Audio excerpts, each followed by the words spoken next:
Alright, getting ready to reinstall this. I'm going to zoom in here and show you a couple of things. So first thing I did is I put some bearing grease, which is over there. I use high temp because your brakes get hot. And I just put a really thin coat around the edge here and pretty much any mating surface. But the biggie is around the edge here, and you'll see why in a second. I also want you to notice how like this corner sticks out a little bit different. It's a little bit offset. I guess that's what I'm trying to show you. And so swinging over here, kind of did the same thing. I lubricated the inside there with a very thin coat, and any mating surfaces there, thin coat just to help prevent rust. And the axle spindle, which is right behind it right here, I just put a thin coat on there to help it assemble better. And so all I'm going to do is basically take the hub, kind of match up the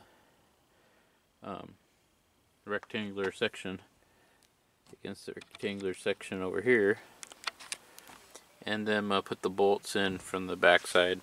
Those bolts are right there, and those are just those 6 or 12 point sockets. So it's basically just going to be a balancing act of putting that onto that. And so I'll pick it up after I get that assembled there. Okay, from here, essentially the way I did this was I stuck my 6 point sockets all the way through first, brought the back end in and engaged the bolts while the hub was out still. Got all 4 kind of in there, and then now I just draw it in with my 12 point socket. And let me kind of get this, I'll get these in place and then show you me drawing that in there. Okay, this is going to be a little bit time consuming, so I'm just going to show you a little bit of it. Essentially what I'm trying to show you is, you can see that lip right there in one of those 12 point sockets. And as I draw it in,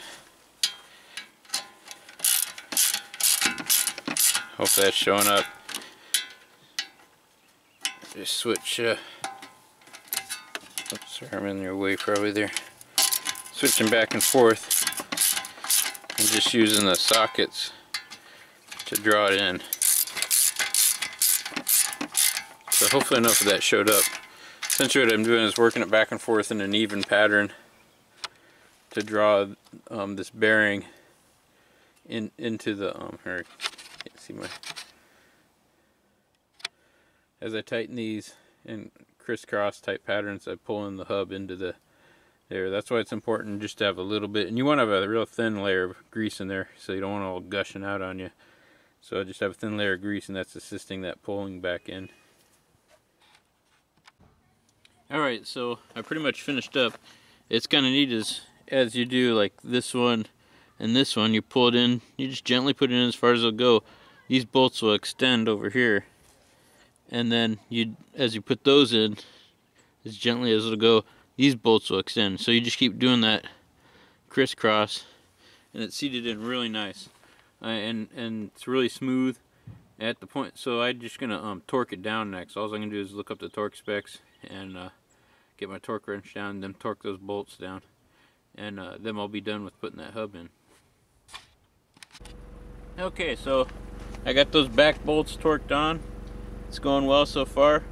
All I'm going to do now is wrestle that knuckle there and get it on the spindle, and keeping track of, make sure, try not to put too much tension on that brake line up there, and that should be it. So I'm not going to sit there and watch you wrestle. This is kind of not very fun. You just pull this out, and it kind of takes 2 hands. Also, you're going to put your ball joint down there. I think I'm going to throw some grease on that bottom ball joint there.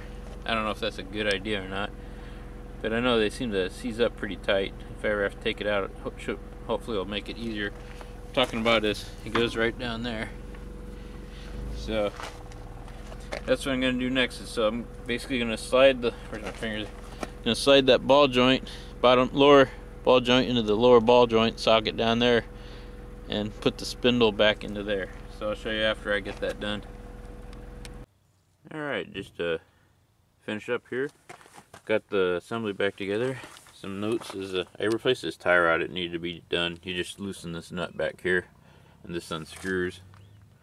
And you should kind of pay attention to your distance here so that you kind of don't have to do too much turning when it comes time to align that. You need to do alignment anytime you mess with your steering. Let's see if I can get a shot in the back here. So, a couple shots here. This nut's on, this loose there. Everything's put together. Also, if you take these bracket bolts off here, it'll relieve some stress on your caliper hose there. And that's about it. Everything's just loosely put in at this point, and I'm just going to go back and start torquing all the bolts down. And got the bottom ball joint end down there, so it's ready just to start torquing everything down. I haven't done it yet. I waited till I got this assembled, and you still need to clean the surface of the new brake rotor because it's got like a anti-rust protection on it. You just get a rag and some brake clean and spray it on there with the rag and wipe it off. But see, you get little grease on there and stuff like that, so that's why I wait till it's on the car and almost ready to be put together. It doesn't make sense to clean it beforehand, although it's easier, and then by the time you get it on the car it's all dirty again anyways because of the grease residue from putting grease on things. Anyways, so I just want to show you where I'm at there, and we're just ready to start. After I get all those bolts torqued in, we'll start putting the brake caliper back together and put the brake shoes on, and then we'll be done with this side.